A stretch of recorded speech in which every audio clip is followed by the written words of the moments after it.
Tucker. God, I can't think. I need more Mullins.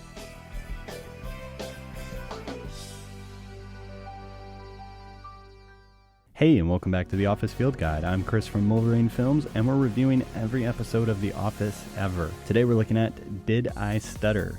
Did I Stutter is either the 16th episode if you're watching on the DVDs, or the 12th episode if you're watching on Netflix of the 4th season of The Office, 69th episode overall. It was written by Brent Forrester and Justin Spitzer, who was actually the nurse from the Fun Run, and directed by Randall Einhorn. It was viewed by 7.6 million people back in May of 2008. As always, this is just a review of the plot, some of the funny bits, and easy to miss stuff, as well as my thoughts on the deeper meaning. So let's get this one going. No, for real, let's start.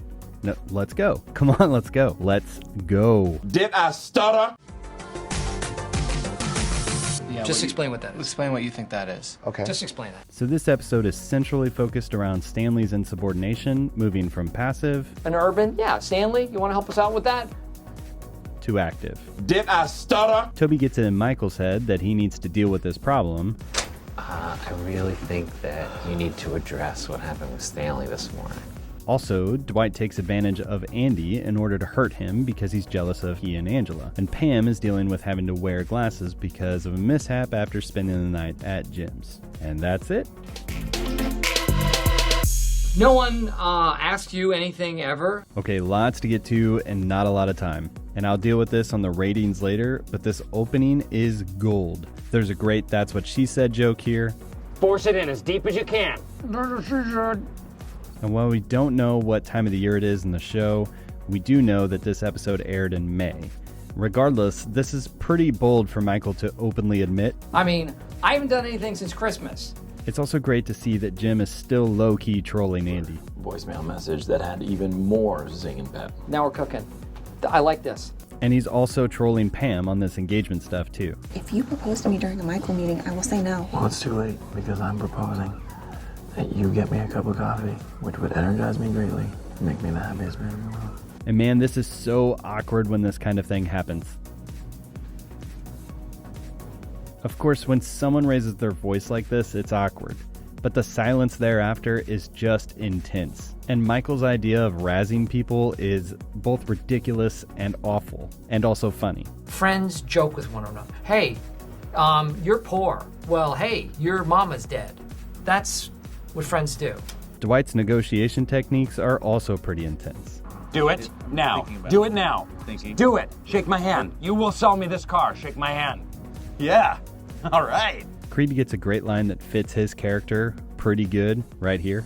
A lot of jazz cats are blind, but they can play the piano like nobody's business. I'd like to put the piano in front of Pam without her glasses and see what happens. I'd also like to see her topless. Kevin also gets a great line. Entering the... Could you just say, these are due back Thursday? I also find it pretty funny that nothing is mentioned about Toby moving to Costa Rica, or it's even alluded to in this episode. It makes me wonder if this was just an ancillary episode that could be placed really anywhere in the season. And then there's this whole thing with Ryan and Jim getting a formal warning. How do you live with a franchise this bad? On a wing and a prayer, mostly. All right, whatever you say. Listen, while I have you here with Toby, I need to give you a formal warning about your job performance. It's pretty clear that Toby's in line with this just because he's jealous about Jim and Pam's relationship, right?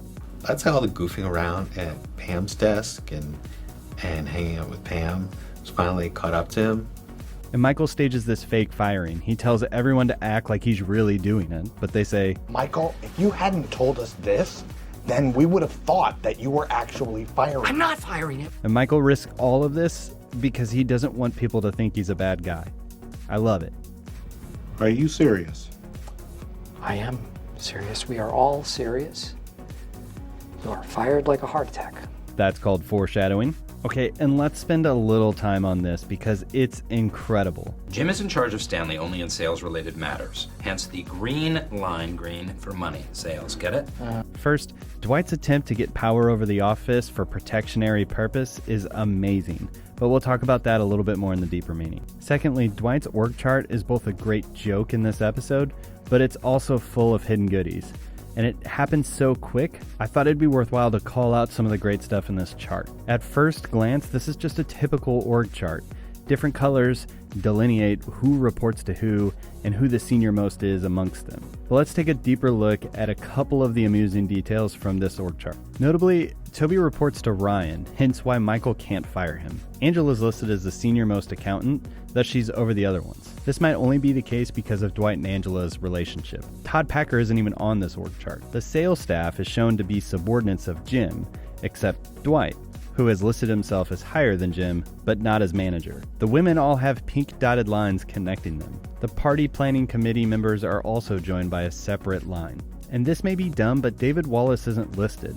But why do they report to the CFO in the first place? I mean, shouldn't just finance people roll up to the CFO? Maybe someone can answer that in the comments. The line from Lonnie to Michael, possibly denoting that Michael is somehow powerless around Lonnie, which we've seen to be the case. Ryan is listed as the VP, which was Jan's job, and the director of new media. Dwight has Andy Bernard as the regional director in charge of sales, which is a callback to their first meeting. Andy Bernard, regional director in charge of sales. Does Dwight actually think that's his title? Does Dwight think that titles mean anything? And Jim is listed as assistant regional manager, and Dwight has listed himself as original assistant regional manager. Past that, there are icons denoting easy to decipher features about each person represented in the chart. For example, all women only have a female sign next to their name, presumably because Dwight is sexist, and that's been clearly established. You're the woman, I'm the salesman.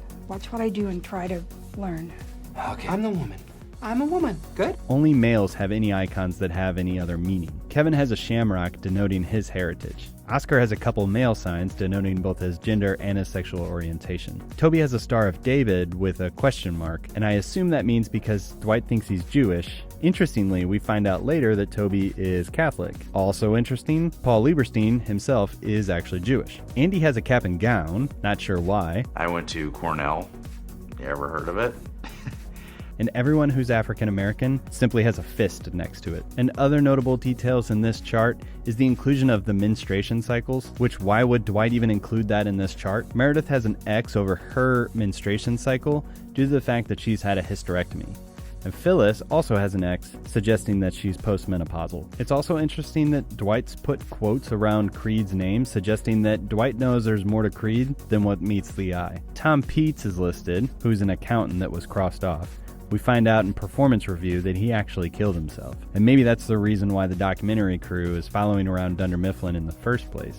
Also, this chart has a footnote saying, do not duplicate or transmit intellectual property of Dwight K. Schrute for 1,000 years. Is the emergency disaster mode for the org chart. This gives me full authority over every single person. Dwight's new org chart has the warehouse on lockdown. Clearly everyone is reporting to Dwight. It also reveals that Andy's been X'd out, meaning that Dwight is planning on firing Andy. Dwight also put his family in this org chart as well. Mose reports to Dwight, Vader is German for father, and that person's reporting to Mose. Mutter is German for mother, and that person's reporting to Vader. Shirley is presumably the same Shirley we see in season 9, and I have no idea who Heindel is. Who's Heindel, except for this guy? And that's it for now. It was such a good prop, and I love when they include stuff like this. Why don't you explain this to me like I'm 5? So I don't think I'm going too far out on a limb here, but I will say that dealing with conflict is the central focus of this episode. It does so by exploring several ways that characters deal with conflict, and also a look at how we deal with those in power, and how those different concepts intermingle. Take the Michael and Stanley conflict. We see Michael represents the powerless, and Stanley represents the powerful. While there are years and years of reasons why Stanley has lost respect for Michael, the writers have written this in a way, and the actors have presented it in a way, that Stanley was clearly in the wrong for his insubordinate attitude. Even though he had the moral high ground, the backup of his HR rep, and the actual position and authority to deal with this issue, Michael takes the stance of the powerless and decides to cower, opting to first deny that there's an issue at all, then minimizes it. Michael has tried these things in the past, and ignoring the problem will never fix it. Then when Toby convinces him to deal with it, he tries several soft-handed approaches to dealing with it. Well, you know, the thing that you said earlier that you didn't mean, and that I forgive you for, the whole thing's silly, isn't it? None of these work because of the power that Stanley holds. And what's Stanley's power? He doesn't care. It's like I used to tell my wife, I do not apologize unless I think I'm wrong. And if you don't like it, you can leave. His prideful stance deems that all conversations regarding his behavior irrelevant. And while there's something to be said about Stanley's confidence and his security, there's equally something to be said about the outcomes of his behavior in his life. And I say the same thing to my current wife, and I'll say it to my next one too. When we look at the Ryan and Jim conflict, we also see this concept at play. Jim plays a role of the powerless and Ryan the powerful. Ryan is juxtaposed to Michael in this, as Ryan uses his position to create conflict with Jim, asserting power over him. And what's really interesting here is that even though Ryan's on a power trip, he's also not wrong about his feedback with Jim. I know how you spend your time here. And honestly, if you spend as much time selling as you do goofing around with Dwight and hanging out at reception, we wouldn't be having this conversation. Even when the proverbial poo hits the fan with Michael and Stan, we see Jim extremely adamant on escaping before the drama begins. Let's go. I can't find my glasses. Okay, you know what? Why don't you take my hand What? and leave them, and let's get out of here. Okay. It's not until later in this season that we get to see Jim deal with this conflict assertively. But you're wrong, because I do and I will. So you can keep trying to push me out of this place, but guess what? I'm not going anywhere. We even see this deeper meaning in the Dwight storyline as well. Dwight sees Andy and Angela are happy and is resolute to cause damage in Andy's life. I hope nothing horrible ever happens to them. His first strike is by coercing Andy to sell his Xterra for a loss, in a negotiation which Dwight took a comedically dominant approach to. His second was selling the car for a profit, and his third was an attempt to gain power from Michael to enact the Dwight Schrute emergency plan. And though his attempt to usurp power from Michael fails, we see that a clear agenda item was to fire Andy quickly. And there's probably something to be said about Dwight's attempt to gain control in the first place, which was very Caesar-like in nature. As the story goes, Caesar was able to usurp control in the Republic by gaining emergency power due to an imminent threat and thus helping the Empire thrive. If this sounds familiar, it's because it's how Palpatine gained control in the Republic in the Star Wars prequels. Misa proposed that the Senate give immediately emergency powers to the Supreme Chancellor. Sock-a-doo-doo! Oh, what's Dwight up to? Oh, probably nothing. It's also a major plot point in The Dark Knight, where Harvey Dent, Rachel Dawes, and Bruce Wayne sit around discussing Roman history and how it applies to Batman. When their enemies were at the gates, the Romans would suspend democracy and appoint one man to protect the city. It was considered a public service. Harvey, the last man that they appointed to protect the Republic was named Caesar, and he never gave up his power. So what's the insight here? I guess the clear thing is that absolute power corrupts absolutely. Stanley's self-empowerment has corrupted his ability to relate, be empathetic, and even give a care for his coworkers. He doesn't want things to be better, he just wants to get through things. And though his attitude is played for laughs throughout the end of the series, he's ultimately left alone and remembering the relationships that he had. Ryan, on the other hand, has quickly rose to power, and obviously it went to his head comedically fast. People keep calling me a wonderkind. I don't even know what that means. I mean, I know what it means. It means very successful for your age. So I guess it makes sense, but... And now, while his brainchild, the website, is failing on multiple fronts, he's trying to save face and perceives Jim as a threat to his power. And we know what management under Dwight would have been like. So at the end of the day, I think the writers are again saying, be like Michael. Michael's childlike stance and how he resolved this conflict with Stanley is an example of how to maintain power but remain intact. And that is with humility and dealing with problems honestly and straightforward. All right, you don't respect me. I accept that. But listen to me. You can't talk to me that way in this office. You just can't. I am your boss. Or I don't know, maybe this was just an excuse to create this meme. Did I stutter? What gives you the right? Okay, so for some ratings, I really like this cold opening. I give this one a 4 out of 5. Again, this one's filled with rapid fire jokes, a ton of energy, and great spectacle. I think it's a great example of what a really good cold opening is. And that's all I gotta say about that. The episode itself gets a 3 out of 5. I'm again conflicted on this one. I enjoy this episode, but honestly there's so much cringe in this episode it makes me feel uneasy. However, in analyzing this episode, I will give it bonus points for the excellent writing. I always knew that Dwight and Michael's scene was a play on the Caesar stuff, but I never really went down the rabbit hole in understanding how all of the plot elements played off each other. I also love that the story resolves in a good way in the end. Has potential to be your best idea yet. That's the dumbest thing I ever heard. Phyllis, all right, everybody out except Phyllis. And then I gotta get him to the Dundies. All right, so for some Dundies. The Dundie for the best unasked for series of impressions goes to Michael Scott. If you don't get no respect, you might be a redneck. Respect is nice. What's the deal with grape nuts? No grapes, no nuts. And the Dundie for explaining gang life to Michael goes to Daryl Philbin. That's when somebody really gets in your face. You know, you just start tickling them.